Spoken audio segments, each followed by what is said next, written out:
tell us how we got to Oklahoma City versus some of the other locations that would have been considered. Well, they put out, the AU board put out for Pigeon Organization to bid for the pigeon, well, the headquarters. And we had, as I recall, we had 5 or 6 areas that wanted to have it in their locale.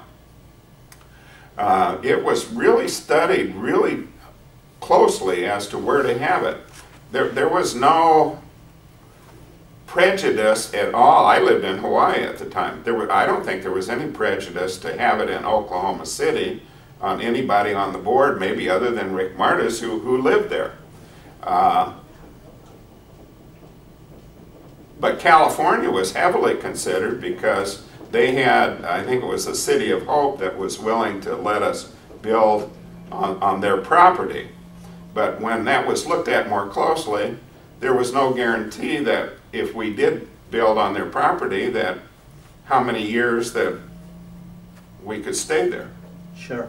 There was a lot of question marks about that. So if the property got sold, then we may not be able to stay there. We'd be out of business. I mean, we'd lose everything. Martis did a lot of work, but I think the main thing is Oklahoma City had a very good base of racing pigeon men. There were a lot of active pigeon people in Oklahoma City area that could support and do work to help this get established. Martis found this a 5-acre parcel of property that was Remington Park. The DeBartolo family out of, I think, Pennsylvania, they're millionaires. They own a lot of sporting things. I think they were involved with the Pittsburgh Steelers. And the 49ers.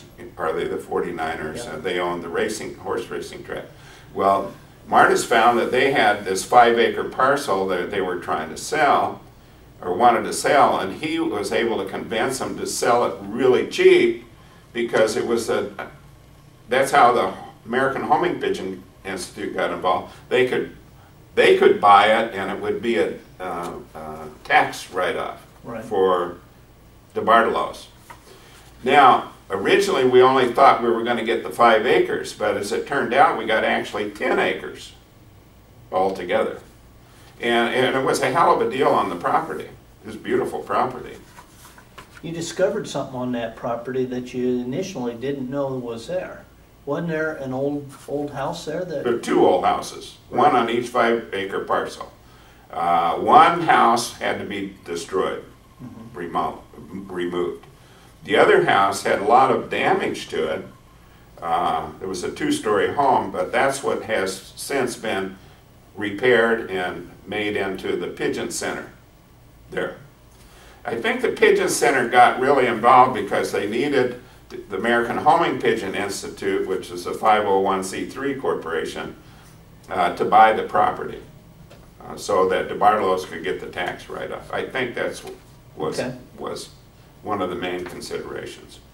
But the real reason for Oklahoma City is pretty well centralized in the United States. It's right on I-40 and I-35, that's north and south, east and west. There's a good base of pigeon flyers there. There were some tempting things like California, you got Disneyland out there. About Florida, where you had Disney World and more tourists. I know there's a lot of criticism from people that want to take their families there, but what's in Oklahoma City, do they say, other than the Pigeon Center? You know, where they'd rather go to Florida or they'd rather go to California. But I still think it was a wise decision. Another thing about Oklahoma is animal rights problems. I think Oklahoma will be one of the last states to ever bend to animal activists.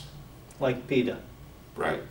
Okay. See, they're real strong in rodeos and hunting, that type of thing in Oklahoma. So to get legislation passed that would be negative for our sport, I think Oklahoma would be one of the last states to get it. Good. That was taken into consideration.